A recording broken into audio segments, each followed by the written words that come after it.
अभिवादन स्वीकार कीजिए ब्रजेश मिश्रा का और आप देखना शुरू कर चुके हैं द डिबेट। बहनों भाइयों, शंकराचार्य अविमुक्तेश्वर आनंद पर बेहद संगीन और गंभीर इल्जाम में एफआईआर दर्ज की गई है।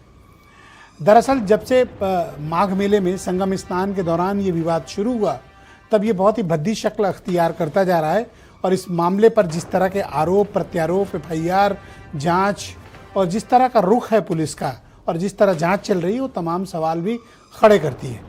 सवाल शंकराचार्य से भी होते हैं, लेकिन इस मामले में अगर किसी का सर्वाधिक अपमान हो रहा है तो है सनातन समाज का। आज चर्चा इसी विषय की। बहनों भाइयों, माघ मेला में संगम स्नान के दौरान हुए विवाद ने एक बेहद ही भद्दा रुख अख्तियार कर लिया है। सनातन समाज में शंकराचार्य को भगवान का दर्जा है। वो इकलौते ऐसे संत माने जाते हैं जिनको ईश्वर का अवतार नहीं बल्कि भगवान ही माना जाता है।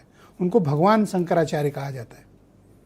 सनातन समाज में 4 शंकराचार्य, विद्वत परिषद और वेद उपनिषद, इन्हीं के सहारे और इन्हीं के दिखाए गए दिशा निर्देश और मार्गदर्शन में सनातन समाज चलता है। ऐसे में अपने आप में ये बहुत हैरान कर देने वाली बात है कि इस देश में शंकराचार्य पर बच्चों के यौन उत्पीड़न का, सेक्सुअल हैरेसमेंट का और पॉक्सो जैसी धाराओं में एफआईआर कोर्ट के आदेश के बाद दर्ज हुई। क्या वाकई में शंकराचार्य पर ये आरोप जायज हैं? उन्होंने इस तरह के दुष्कृत्य में क्या वो शामिल हैं? और अगर ऐसा था तो यह मामला इतने दिनों तक छिपा कैसे था? इस मामले में पुलिस की क्या भूमिका है?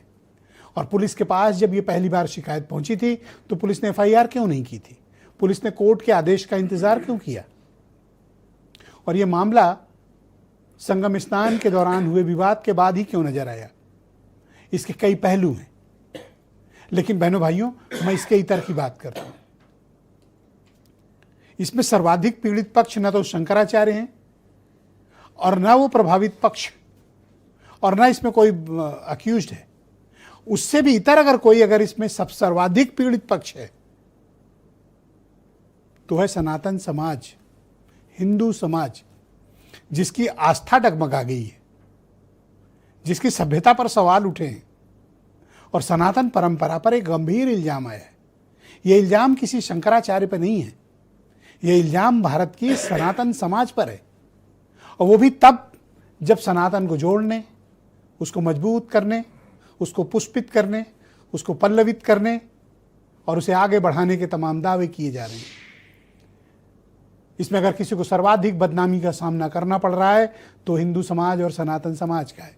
आरोप प्रत्यारोप के बीच जब ये बात कही जा रही थी कि जाति का बंधन तोड़ना है और सनातन समाज को एक करना है, उस बीच इस तरह का आचरण, ऐसा कृत्य, ये अपने आप में हैरान करता है, विचलित करता है, परेशान करता है, जो ये बताता है कि धर्म के प्रति आस्था लोगों की डगमगाएगी। सोचिए कि जिस धर्म में सर्वोच्च धर्मगुरु शंकराचार्य पर ऐसे आरोप लगे, एफआईआर दर्ज हो जाए और उनके बदनामी के सारा दिन मसले तैयार होते रहें, उस मामले में उस समाज पर क्या प्रभाव पड़ेगा? उस समाज के बच्चों पे, महिलाओं पे, युवाओं पे, या जो सनातन समाज को सूर्य की तरह देखते हैं, अपने धर्म को सूर्य की तरह देखते हैं, उनके बीच किस तरह का प्रभाव पड़ने वाला है? बहनों भाइयों, बहुत नकारात्मक प्रभाव पड़ रहा है और इसमें किसी एक व्यक्ति का नहीं, पूरे समाज का अपमान है, पूरे सनातन का अपमान है। इस मामले में तो बल्कि एक कदम आगे बढ़कर इसमें दूध का दूध, पानी का पानी होना चाहिए। इसकी पूरी पारदर्शिता के साथ, पूरी जिम्मेदारी के साथ जांच होनी चाहिए। अगर शंकराचार्य दोषी हैं तो उनके खिलाफ सख्त से सख्त कार्रवाई हो, लेकिन अगर किसी ने सिर्फ उनकी गरिमा को ठेस पहुंचाने या राजनीतिक बदले की भावना से एक कुकृत्य किया है तो उसके खिलाफ ऐसी कार्रवाई हो ताकि आगे से सनातन को बदनाम करने की चेष्टा कोई न कर सके। एक मिसाल बननी चाहिए। गलत है तो सजा देने में, और अगर निर्दोष हैं तो जिसने भी कुकृत्य किया है उसको ऐसी सजा मिले ताकि ये एक उदाहरण के तौर पर समाज में पेश हो कि आप जब किसी धर्म को, किसी संस्था को, किसी सर्वोच्च धर्मगुरु को बदनाम करने की चेष्टा करते हैं तो उसके अंजाम क्या होगा। यह कोई साधारण आध्यात्मिक मामला नहीं है, यह कोई साधारण आपराधिक मामला भी नहीं है, यह एक असाधारण आध्यात्मिक और आपराधिक मामला है और इसकी विवेचना भी उसी प्रकार होनी चाहिए। लोग सच जानना चाहते हैं,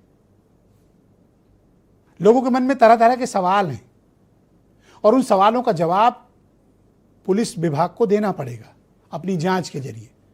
जो एफआईआर दर्ज करने के बाद कभी एक कदम आगे कभी 2 कदम पीछे। अगर इतने संगीन आरोप थे तो एफआईआर क्यों नहीं दर्ज हुई थी? और अब जब एफआईआर दर्ज हो गई है तो फिर शंकराचार्य के खिलाफ क्या कार्रवाई हो रही? अगर किसी के साथ ऐसी बड़ी घटना हुई है बहनों भाइयों तो ये अक्षम्य है, बहुत बड़ा अपराध है। लेकिन अगर ये किसी राजनीतिक दृष्टिकोण से हुआ है तो ये उससे भी ज्यादा अधम अक्षम्य अपराध है और इस पर भी ऐसी कार्रवाई होनी चाहिए। लेकिन अफसोस की बात यह है कि इस मामले में सिवाय मीडियाबाजी के दोनों तरफ से कुछ नहीं हो रहा है। इधर से आरोप लगते हैं, उधर से प्रत्यारोप लगते हैं।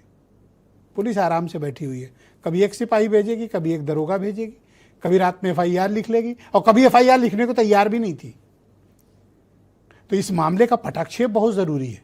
वो इसलिए भी जरूरी है कि इसमें शंकराचार्य अविमुक्तेश्वरानंद हो या आशुतोष महाराज हो, ये मैटर ही नहीं करते हैं।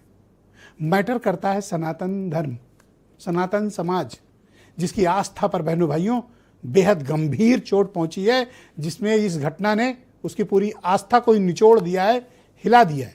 इसलिए आज की डिबेट बेहद आवश्यक है। मैं चाहता हूं कि आप कुछ स्टेटमेंट सुन लें, फिर आज की डिबेट हम आगे बढ़ाएं। आश्रमों में उन बच्चों को, भटकों को, जो वीआईपी आते हैं उनके सामने पेश करता है और वे अभिमुक्तेश्वर के सामने भी पेश करता है। कुंदनंद तो पहले से शामिल है और अभिमुक्तेश्वर तो असली अभियुक्त है। अकाउंट की डिटेल हमने दिया है और इनकी लिखा पड़ी है कि यहाँ 2 करोड़ यहाँ से, 1.5 करोड़ यहाँ से, सब उसमें साबित हो रहा है। और विवाह शादियों में नाम पर जो पैसा लिया था उसमें घमंड साबित हो रहा है। इनके रेखा देकर प्रकाश उपाध्याय का लिखित में और वो साइन है उनके में काम आने वाला है। लेकिन सारे तथ्य सबूतों के साथ संकलित हो गए हैं कि वो दोनों लड़के उन्हीं के पास लंबे समय से रह रहे हैं। जब हमारे पास वो बच्चे कभी आए ही नहीं और आपके पास निरंतर विद्यमान हैं, तो फिर हमारे ऊपर ये आरोप जो आप लगा रहे हैं वो पूरी तरह से झूठा निकल जा रहा है। न्यायालय में ये सारे प्रमाण हम लोग रखने वाले हैं।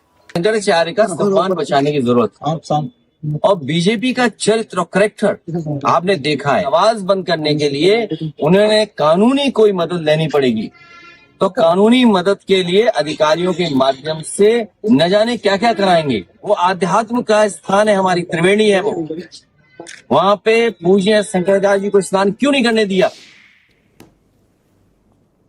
बहनों भाइयों, आज की परिचर्चा शुरू करते हैं। संजय सिंह बीजेपी के सीनियर लीडर हैं, राजपाल कश्यप समाजवादी पार्टी के प्रवक्ता, सुरेंद्र राजपूत कांग्रेस कमेटी के प्रवक्ता हैं, डीएस चौहान उत्तर प्रदेश के फॉर्मर डीजीपी हमारे साथ इस कार्यक्रम में हैं, स्वामी मुकुंदानंद गिरी जी महाराज हैं जो शंकराचार्य जी के समर्थक हैं और इस देश के बेहद चर्चित, जाने माने और बड़े ही वायरल पॉलिटिकल जर्नलिस्ट मनोज राजन त्रिपाठी, और वीरेंद्र सिंह जी हमारे स्टेट हेड इस कार्यक्रम का हिस्सा हैं। आप सभी का स्वागत और धन्यवाद।